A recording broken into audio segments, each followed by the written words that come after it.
Dans cette vidéo tutoriel, nous allons voir comment paramétrer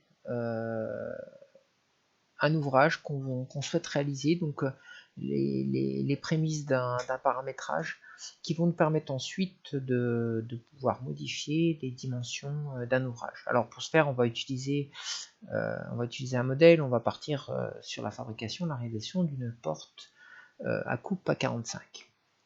Alors dans un premier temps, on va déjà ouvrir un nouveau document design qu'on va ouvrir. Donc là vous avez une page comme si vous aviez une page blanche sur laquelle vous allez dessiner avec un repère XY.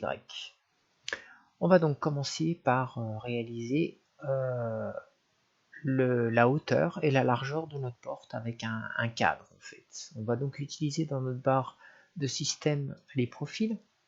On va utiliser donc la fonction créer contour rectangulaire et donc on va faire un premier point, un deuxième point sur la diagonale. Vous voyez bien apparaître sur votre boîte de dialogue les différentes fonctions qui apparaissent au fur et à mesure, et on va lui demander de faire une cote automatique. Il va nous mettre automatiquement les cotes de hauteur et de largeur de notre rectangle ou les côtés de notre carré.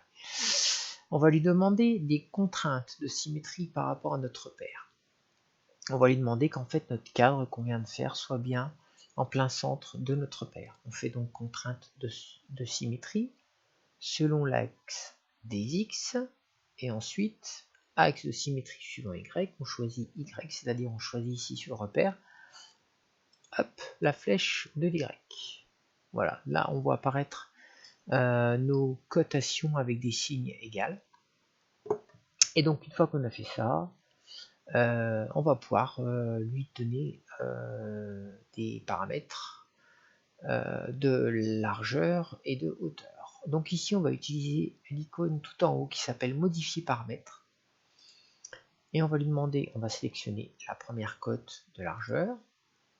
On va lui demander de la remplacer par un paramètre que nous on va définir. Donc remplacer, soit on clique directement sur la boîte de dialogue sur l'icône remplacer, soit on verra tout à l'heure, on peut aussi faire un clic droit. Donc paramètre de remplacement, je vais donc lui indiquer, donc je viens sélectionner mon paramètre de remplacement, je viens cliquer ici sur la boîte de dialogue, je vais lui mettre large, alors je tape large porte sans espace et je lui mets une cotation égale 400 mm. Je fais ensuite pareil pour la hauteur, je clique sur mes 85, donc vous avez vu la ligne de code se met en rouge, je clique dessus et la valeur s'affiche 85 en haut sur la boîte de dialogue. Je vais faire remplacer, donc là je peux faire clic droit avec ma souris. Le clic droit sur la souris lorsque la boîte de dialogue est active correspond en fait à la première case de notre boîte de dialogue qui est donc la case remplacer. Donc si je fais clic droit, je fais remplacer. Paramètre de remplacement, je vais lui indiquer donc pour le coup là j'ai marqué aux portes sur ma boîte de dialogue et je lui indique une valeur égale 600. Voilà, nous avons donc indiqué les paramètres de notre porte. Ensuite, on va faire la chose suivante, c'est qu'on va donc créer notre montant droit, notre montant gauche, notre traverse haute, notre traverse basse de la même manière avec cette fonction créer contour rectangulaire. Alors pour faire un peu plus vite, je vais déjà faire tous mes rectangles qui correspondront à ma traverse haute, ma traverse basse, mon montant droit, mon montant gauche, en mettant cotation automatique. Premier point sur la diagonale, je fais ma traverse haute, je clique, j'étire mon rectangle, je ne suis pas obligé de l'emmener au bout, je l'emmène où je veux en fait, je l'arrête, et je fais côté auto sur mon boîte de dialogue. Alors vous avez des dimensions qui sont un peu superposées, c'est pas très grave. Vous allez faire pareil pour votre traverse basse, vous allez faire auto, rectangulaire. Je clique en bas sur un point, je clique sur le deuxième point à la diagonale, je lui fais côté auto. Et je fais pareil ensuite pour le montant droite et le montant gauche. Je fais OK. Je recommence rectangulaire, je refais un rectangle, premier point sur la diagonale, deuxième point, côté auto. Vous n'oubliez pas de faire côté automatique à chaque fois. On fait OK et on recommence à nouveau rectangulaire. On refait encore un rectangle. On choisit bien un point d'intersection et on fait notre rectangle et on lui demande de côté auto. Donc toutes les codes que vous avez d'indiquer à partir du moment où elles sont en vert, elles sont modifiables. Nous, on souhaite les paramétrer. Donc qu'est-ce qu'on veut faire aujourd'hui là? C'est on veut que notre paramètre hauteur de porte soit indiqué également sur les deux hauteurs de montant. Donc on va faire modifier paramètres. C'est les trois petits crayons là. On clique dessus. Paramètres à modifier. 1465. Je veux que ces 465 s'appelle aux portes. Ici dans ma boîte de dialogue, je clique sur remplacer et je clique sur ma valeur de remplacement aux portes. Je refais pareil pour le 460.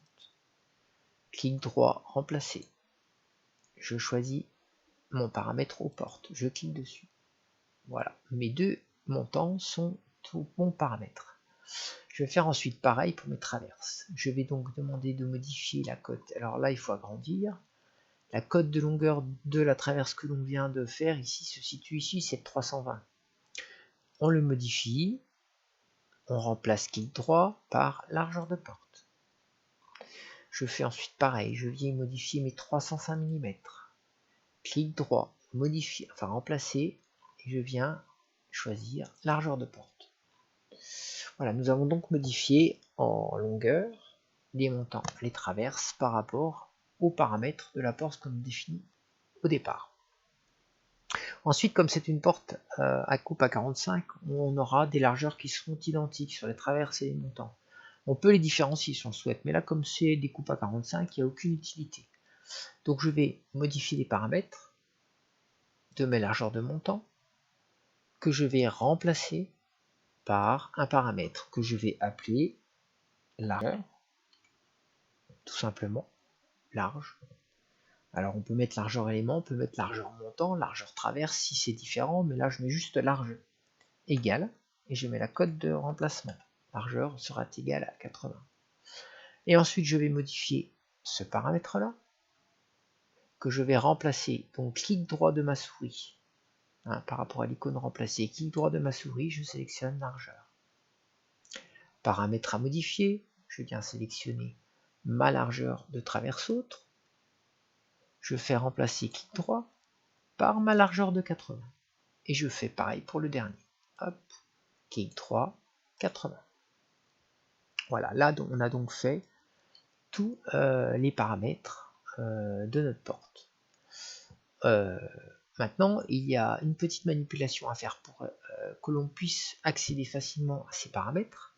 On va dans paramètres et on va éditer la liste de nos paramètres. Et là, on les voit apparaître largeur de porte, hauteur de porte et largeur. Je vais ici sur la dernière colonne, au niveau pilote, je vais lui demander de me les mettre en oui tous. Il faut qu'ils soient pilotés. Donc on clique deux fois sur le nom et ça nous passe en oui. Oui. Oui. Voilà, et on fait OK.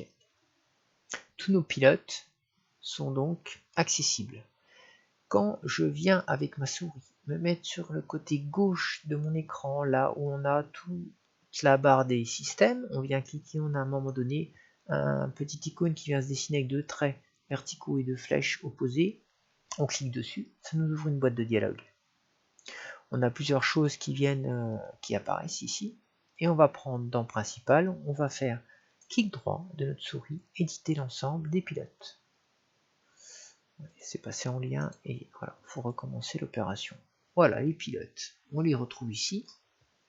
Et donc l'intérêt de tout ça, c'est quand on clique deux fois sur une dimension, on peut la modifier.